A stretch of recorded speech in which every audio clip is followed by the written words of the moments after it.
अब हमारा नेक्स्ट जो एमसीक्यू का क्वेश्चन है, क्वेश्चन नंबर 30, इसमें मैंने आपसे पूछा हुआ है which statement is correct for functional group. Functional group के लिए इनमें से कौन सा स्टेटमेंट जो है वो सही है। ए ऑप्शन मैंने दे रखा है, functional group shows its characteristic chemical reaction.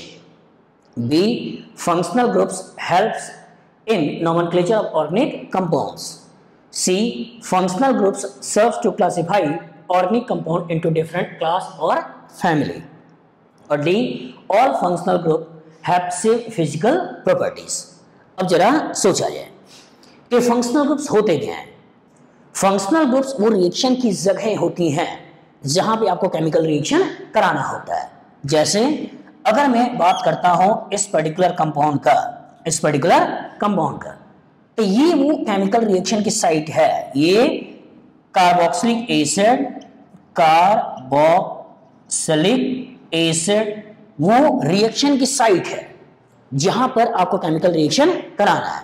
जैसे इसी पर्टिकुलर कार्बोक्सिलिक एसिड वाले कंपाउंड में जब हम सोडियम बाइकार्बोनेट डालते हैं, तो कहीं ना कहीं कार्बन डाइऑक्साइड का इवोल्यूशन होता है। और वो कार्बन डाइऑक्साइड का इवोल्यूशन होता है क्योंकि यहीं का हाइड्रोजन ये बेस के द्वारा रिएक्शन करके वाटर निकालता है और यहां से कार्बन डाइऑक्साइड निकल जाती है। डेमोन्स्ट्रेट। तो कहने का मतलब ये है कि ये कार्बोक्सिलिक एसिड वो रिएक्शन की साइट है जहां पे केमिकल रिएक्शन कराना है। तो functional groups are the sites of chemical reaction. Clear? तो जब पहला ऑप्शन आपसे पूछा गया है functional group shows its characteristic chemical reaction, एकदम सही है।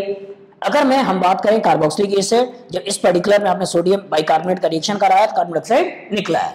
लेकिन अगर मैं 1 2 3 4 कार्बन का अगर यहीं पे हम एस्टर ले लेते, दोनों का मॉलिक्यूलर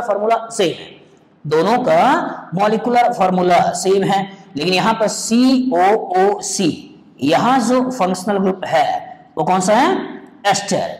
और एस्टर के अंदर एसिडिक हाइड्रोजन नहीं है, और एस्टर के अंदर एसिडिक हाइड्रोजन नहीं है, तो जब यहां पर हम सोडियम बाइकार्बोनेट डालेंगे तो कोई भी कार्बन डाइऑक्साइड का इवोल्यूशन नहीं होगा। तो इंडिकेशन क्या है? ये इंडिकेशन है कि इसका केमिकल रिएक्शन अलग है, इसका केमिकल रिएक्शन अलग है। तो वही हमने बोला हुआ functional group shows its characteristic chemical reaction. मतलब कार्बोक्सिलिक एसिड का केमिकल रिएक्शन अलग होगा, एस्टर का केमिकल रिएक्शन अलग होगा, अल्कोहल का केमिकल रिएक्शन अलग होगा, ईथर का केमिकल रिएक्शन अलग होगा। तो ए ऑप्शन आपका सही है। B, functional group helps in nomenclature of organic compound, ये भी सही है। जैसे यही पर्टिकुलर हम नोमेनक्लेचर की बात करें और कार्बोक्सिलिक एसिड अगर हमने मेन फंक्शनल ग्रुप लिया हुआ है तो इसके लिए जो सेकेंडरी सफिक्स आता है वो सेकेंडरी सफिक्स आता है ओइक एसिड। तो अगर इसी कंपाउंड का नाम लिखना हो तो 1 2 3 4 और नाम बन जाएगा ब्यूटेनोइक एसिड। लेकिन एस्टर के लिए जो सेकेंडरी सफिक्स आता है वो सेकेंडरी सफिक्स आता है O8। तो यहां जो नाम लिखोगे उसमें CH3 है, दैट मींस ये नाम हो जाएगा मिथाइल, फिर 1 2 3 प्रोपेनोएट। तो एस्टर होगा तो उसके लिए O8 लगाना है, कार्बोक्सिलिक एसिड होगा उसके लिए ओइक एसिड लगाना है। तो दोनों का नोमेनक्लेचर अलग है, भले ही दोनों का मॉलिक्यूलर फार्मूला सेम है, लेकिन कार्बोक्सिलिक एसिड के लिए ओइक एसिड और एस्टर के लिए OA। तो वही आपसे पूछा गया है functional groups helps in nomenclature of organic compound, that means ये भी आपका सही है। सी की अगर बात करें तो कह रहा है functional groups serves to classify organic compound into different class और फैमिली, सही है। जहां कहीं भी COOH ग्रुप दिखेगा दैट मींस वो कार्बोक्सिलिक एसिड है, जहां भी आपको COOC दिखेगा दैट मींस वो एस्टर है। तो कहीं ना कहीं फंक्शनल ग्रुप आपको कैटेगराइज भी करता है कि किस तरह के कंपाउंड को कार्बोक्सिलिक एसिड कहना है, किस तरह के कंपाउंड को एस्टर कहना है। तो एक का केमिकल रिएक्शन भी अलग, दूसरे के केमिकल रिएक्शन भी अलग, एक की फैमिली भी अलग, दूसरे की फैमिली भी अलग। तो दैट मींस सी ऑप्शन भी आपका क्या है? सही है। लास्ट आपसे कह रहा है all functional groups have same physical properties. अब यहां गलत है। फिजिकल प्रॉपर्टी मतलब melting point, boiling point, dipole moment, solubility in water, ये सब क्या है? फिजिकल प्रॉपर्टी है। तो इसका अगर मैं इस पर्टिकुलर को देखूं तो यहां पर O से डायरेक्टली लगा हुआ H है, और O से अगर डायरेक्टली लगा हुआ H है, दैट मींस इसके अंदर कहीं ना कहीं हाइड्रोजन बॉन्डिंग होगी।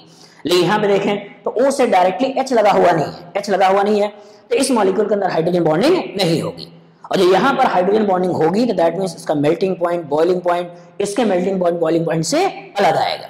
तो कहीं ना कहीं इनकी फिजिकल प्रॉपर्टी अलग होगी, इसका फिजिकल प्रॉपर्टी अलग होगी। लेकिन यहाँ क्या बोल रहा है कि all functional groups have same physical property, तो दैट मींस ये जो स्टेटमेंट है वो स्टेटमेंट क्या है, गलत है। तो आप जिसे सही मानोगे वो कौन सा है, ए, बी एंड सी। तो फंक्शनल ग्रुप, मैं बार बार कह रहा हूं, फंक्शनल ग्रुप आपको एकदम अच्छे से दिमाग में बैठा लेना है, अटैचमेंट एकदम दिमाग में क्लियर होना चाहिए। क्योंकि अगर ऑर्गेनिक सीखना है तो ऑर्गेनिक में मोस्ट इंपॉर्टेंट पार्ट होता है फंक्शनल ग्रुप से।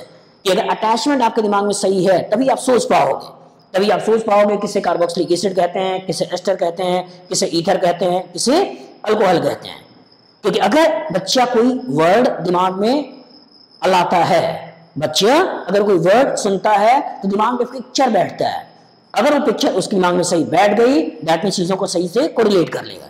लेकिन अगर वो चीजों को दिमाग में सही तरीके से ना बैठा पाए दैट मींस पिक्चर में कहीं ना कहीं कुछ प्रॉब्लम आएगी। जैसे अगर मैं आपसे बोलता हूं जलेबी, तो जलेबी वर्ड सुनते ही आपके दिमाग ने एक पिक्चर बनाया कि खाने की चीज है। लेकिन जो ही मैंने बोला कार, तो कार सुनते ही आपके दिमाग ने कुछ पिक्चर बनाया, लेकिन वो पिक्चर क्या थी, ट्रांसपोर्टेशन से रिलेटेड। तो दैट मींस जलेबी सुनते ही खाने की फीलिंग, कार सुनते ही एक जगह से दूसरी जगह जाने की फीलिंग।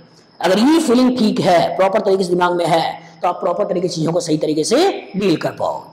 तो अगर ऑर्गेनिक सीखना है तो मोस्ट इंपॉर्टेंट पार्ट जो है वो कौन सा है, फंक्शनल ग्रुप्स। क्योंकि functional groups are the sites of chemical reaction. और ऑर्गेनिक उसी बच्चे की अच्छी मानी जाती है जिस बच्चे का केमिकल रिएक्शन अच्छा है। तो फंक्शनल ग्रुप पे कोई भी आपके दिमाग में वर्ड नहीं होना चाहिए। क्लियर?